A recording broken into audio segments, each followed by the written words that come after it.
Hello, I'm Emily, and I'm an educator at MOHAI.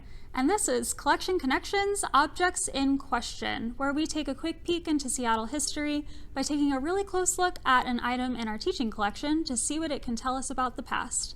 Today, we're going to be exploring community health and safety, and this is our artifact. But first, let's have a think. So, what do I think about when I think about community health and safety? I think it would help me to think about this in terms of individual health and safety and group level or community level health and safety. So thinking about ways of staying healthy as an individual, for me that might mean going to the doctor or eating so that my body feels nourished, or getting lots of good sleep and also moving my body around. At a community or group level, I might think about things like, how do people get access to healthcare? What hospitals and doctors are nearby? What parks are nearby so that people can go out and enjoy the outdoors? Or what kind of housing is available in different communities so that people can get really good rest? And questions like, what foods or grocery stores are in a particular neighborhood? And when I think about community or individual safety, I might think of things that I can learn to help myself stay safe, like when things are on a stove, they might be hot. Or if I enjoy hiking, learning about the different plants and animals that I might encounter out in the wilderness.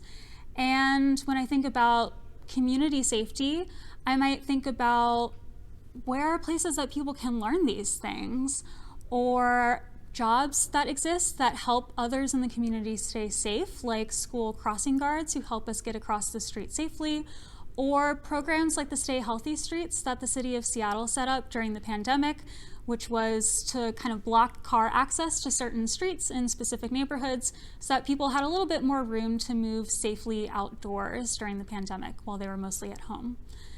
And when I think about community health and safety, I also think about, what do you do in an emergency? Who do you call?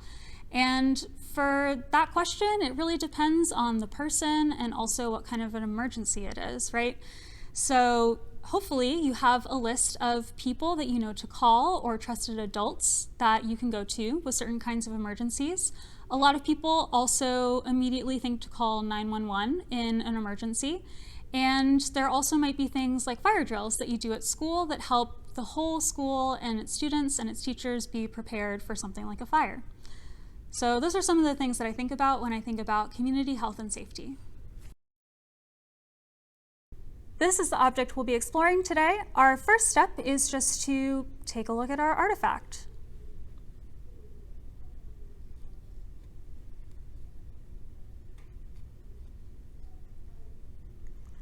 And our next step is to use our senses to make as many observations as possible. So the very first thing that I notice is the size. It's really lightweight. It barely feels like anything in my hand. And it's pretty small as well. It can, it's about the width of my hand. And it's very thin too. The next thing that I notice is the materials. So it's soft, it feels like fabric, it feels woven and also embroidered. So it seems like we've got a flat fabric that's had thread kind of sewn over and over and over again on itself in order to create these sort of raised patterns and markings and symbols and letters. And on the back, the material is a little bit different. It's kind of shiny, it's very smooth, it kind of feels plastic or waxy, and this whole thing is pretty flexible. So paying attention to the colors a little bit, I notice there's this black border around the edge, there's this blue background, and then there's this red, almost something that looks like a cross in the middle, and the letters right across this symbol are also red. And we've got white letters at the top and white letters at the bottom. Now, the letters at the top say Medic 1, and the letters at the bottom say Paramedic, and in the center we've got Fire Dept, which to me probably means fire department. Now, I'm not entirely sure what the word paramedic means, but it's got that word medic in it as well. And that reminds me of words like medical or medicine, which to me are about doctors and healthcare, right? So that gives me a clue that this has something to do with maybe doctor work, but also the fire department somehow. And this also reminds me of a patch, something that you would sew on to another piece of fabric, like an item of clothing or a bag of some kind. So to me, I'm guessing this is a part of a bigger whole. Look at that. So this 1971 photo shows what looks like two doctors and a patient inside a teeny tiny space.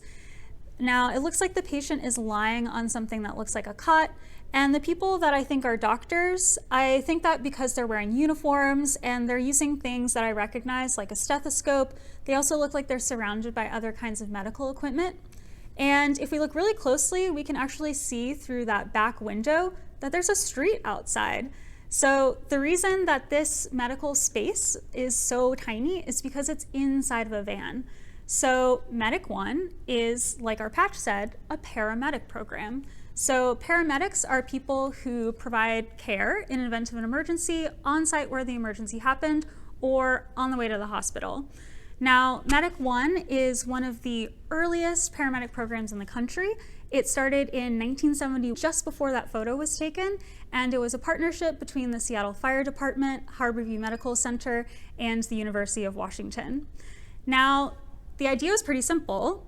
Firefighters are trained to show up in an emergency, and people have a higher chance of surviving serious injuries like heart attacks if they get care sooner. What if we train firefighters to have some of the same skills that doctors have so that they can use them on site? It seems pretty normal now, but it definitely was something that was a radical idea at the time. The nationwide 911 emergency response system wasn't even set up until 1968, and a 1966 federal research paper showed that a lot of deaths were happening because of a lack of pre-hospital care. It wasn't always clear who would even show up in an emergency and whose job it was to take people to the hospital, and care was really just getting you to the hospital as quickly as possible. So it was something that was really new at the time, but it was something that a lot of people were thinking about. Now, what does this patch tell us about community health and safety?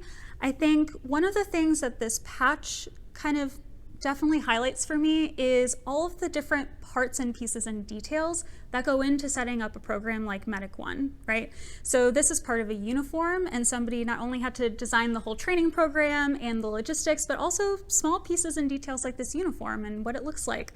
Uniforms are really helpful for quickly identifying people as part of a team or having a specific job, which can in some cases also build trust with a person right away.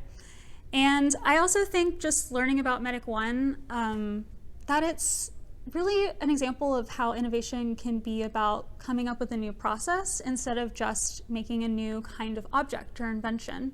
And I think it also really makes me think about what are all the other things that feel really normal and part of everyday life, but are maybe surprisingly really new or are going to change really soon in the future. I'm definitely really curious about the training program as well. What questions do you have? To explore some of your history questions or the online collection, you can visit the MOHAI website. That's mohai.org, mohai.org. And you can also email us with future requests for Collection Connections objects in question topics. And you can do that at education@mohai.org. Thanks for watching.